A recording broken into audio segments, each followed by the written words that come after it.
like it or not, James Harden's legacy is on the line with this series. Whether he loses or wins, how he performs against the one and only Miami Heat, the Heat culture, the team that has one of the best defenses in all of basketball, he has to perform. He has to step up because he put himself in these positions where he's going to have to. And we have watched another superstar that has been his rival, a guy that has been compared to him, Giannis Antetokounmpo, step up to the plate and perform even better without his co-star, Chris Middleton. And I completely understand the injury to Joel Embiid is out of his control, just like the injury to Chris Paul was out of his control. Things like this has happened throughout James Harden's career. And this is coming from a guy who is a James Harden fan. I have 3 jerseys of his. I am a Rockets fan, man. Like, I want to see this guy succeed so bad. But here's the thing. He isn't stepping up to the plate in the playoff moments that you need him to, but he's getting a prime opportunity to at least make this series competitive until Joel Embiid comes back. And it's not like the roster around him is that much different than what he had in Houston when he had an opportunity to go against the Warriors. And honestly, the opponent that he's going against, the Heat, is not the same level of talent as the Warriors. I think it might be the same talent level when it comes to how well they play as a team, how cohesive they are. That might be on par because, damn, Heat culture is a real thing, guys. Like, they shut down Trae Young. And James Harden can't afford to have a series like that. That's going to hinder his legacy moving on. If he wants to be on the upper echelon of top tier scorers, like at his peak, there was an argument that, now if you want to say it wasn't a real argument, but there was people talking about how he could be compared to Michael Jordan as one of the greatest scorers of all time. He was unstoppable. The dude was averaging 38 for months at a time. And whether or not you believe he is washed, I don't think he is as washed as people want him to be. But he has a prime opportunity to step up where you have Tyrese Maxey. You have a lot of three-point shooters on this team that could potentially step up and be there for him. He can play iso ball right now. And I think that he can do this. It's going to be a big competition on whether or not the Heat can stop him, or is he going to be the unstoppable James Harden that we have missed and been begging for to come back. There's a couple things we can consider here, right? This is not really a series preview, more or less what James Harden has done in his previous career. We're going to pinpoint the Warriors series specifically when Chris Paul went down. That was a big legacy opportunity for James Harden, in which he played really, really well in the first half. A lot of people want to pinpoint the 27 missed threes, Scott Foster having a beef with the entire roster, and the Game 7 where he didn't step up in the second half. But a lot of people don't remember with those series, the Rockets had the closer in Chris Paul. Chris Paul played perfect practically all the time when it came to the fourth quarter in that specific series. He was hitting clutch shot after clutch shot. That was when he did the shimmy shake on Steph Curry specifically. And James Harden was the one that got them into position to be in a close game with those talented Warrior squads, specifically the ones with Kevin Durant. James Harden in his entire career has not played well on the back half of the second half, and I'll put up his career stats when it comes to the playoffs because I don't think he's as much of a choker as people want him to be. I think the biggest problem he's going to have with this Philadelphia 76ers team is really he hasn't had the responsibility of being the main guy on offense as much as he used to be. Now Tyrese Maxey is going to have to be his co-star and really step up when it comes to scoring the basketball, and it's going to be almost like he has a second playmaker to bounce off of. If they stagger the minutes, maybe that's going to be good for the 76ers because I want to see a close series, honestly. And I believe playing tomorrow, and we'll really get to see a good idea of how well he's going to play in a very tough environment when it comes to Miami.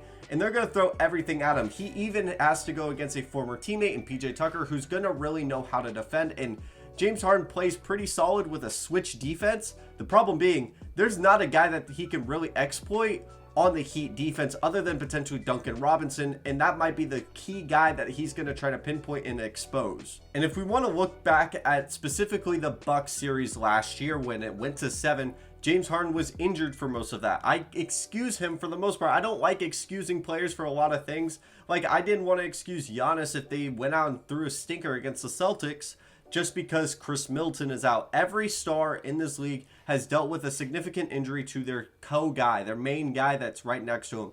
And honestly, you could argue, and I think that's a fair argument to say, and I don't even think it's much of an argument at all, is James Harden is the co-star right now. But when we compare his legacy and we talk about him, he is a big all-time great player. There's a reason why people are saying the league was over after the first couple games with Joel Embiid. You could say Joel Embiid is the head guy right now, but James Harden, he has the ability, and we've seen it before, where he can be the main guy. And we haven't seen it in a while because he left for the Nets and he left for the 76ers. And when I say that he's put himself into this position of being a guy that needs this responsibility or has the potential to take all advantage of this opportunity, he has to step up. That's why I don't feel that as much sympathy for Joel Embiid being out. Now, it sucks. As an NBA fan, it sucks that that happened to him. And Doc Rivers, his excuse of saying, well, the other team had their guys in. You were up by 30. Take your guys out. If they come back by 30, so be it. I don't really understand that, because I don't think anyone would have ridiculed him if he pulled Joel Embiid out of the game. And the problem is, with James Harden wanting to leave the Nets, which in hindsight sounds like a good idea because KD and Kyrie have been a toxic pairing and they got first rounded swept, James Harden did leave that situation to try to go to a better one in which he could thrive. He needs to thrive. He is healthy. He is out of his prime, clearly, but he has all the potential to put all of his chips into this one series to get them at least a game 6. He cannot afford to go down 2-0. I don't think they can come back from a 2-0. I think they can maybe make it a little interesting by the time they get into Philly, but this could easily be a 3-1 series if things go south in Miami. He needs to be able to pull one game out of Miami, and I think if he does, the 76ers have a real shot at this. And I know a lot of people want to talk about James Harden's defense, which has actually improved over the years. And I believe Philadelphia is going to have to go into a switching defense, a lot more Matisse Thybulle minutes. I wouldn't be surprised by that, because the Miami Heat, the way that they work is honestly, yes, Jimmy Butler can go off at any moment, but they have almost 4 guys that can easily be the dominant key pieces of a playoff game. And when we're talking about such a minute, small amount of games, a small sample of maybe 7 games, any guy can go off, and that could be the reason they win one game. We saw it with Tyler Hero on Miami Heat's finals run. One guy can make a big run. That could be the key to winning one game, which is huge. So James Harden, if he plays at least a little bit better defensively with Tyrese Maxey, who is a solid enough perimeter defender for his age, Matisse Thybulle, not to mention you have Tobias Harris, who I haven't mentioned all video, but he is their X factor.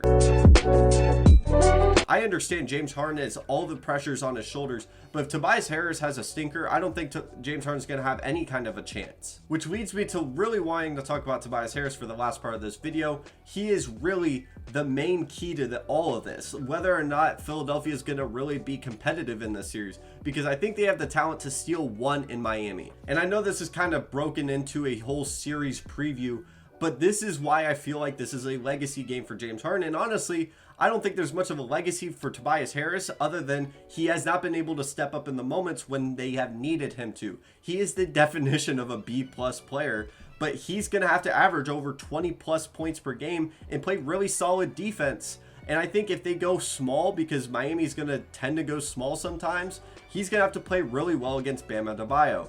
And I think James Harden, they're going to try to put him in positions where he's going to have to exert a lot of energy. And honestly, I think James Harden can do this. I believe in the guy because I've been a fan of him for so long.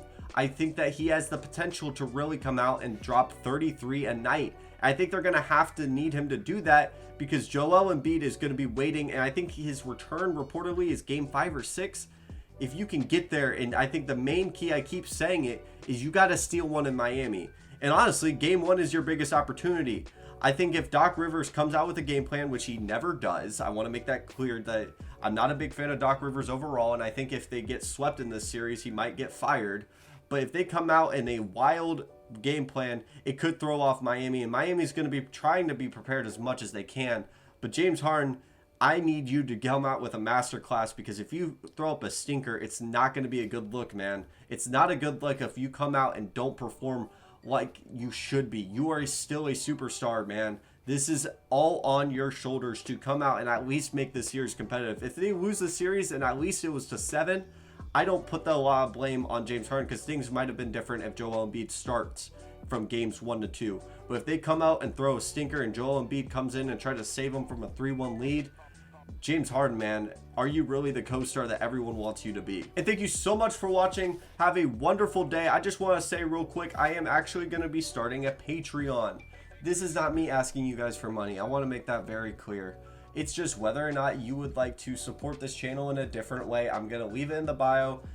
I'm rarely even going to mention it. And I will put perks down there. I'll mention them throughout the next couple videos.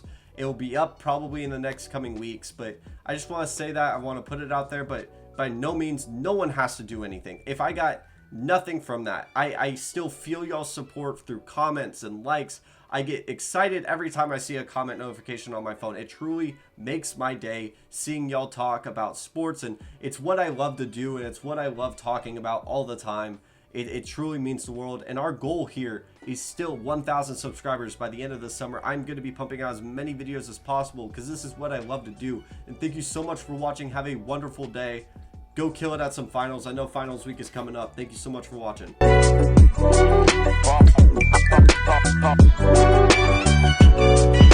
Pop.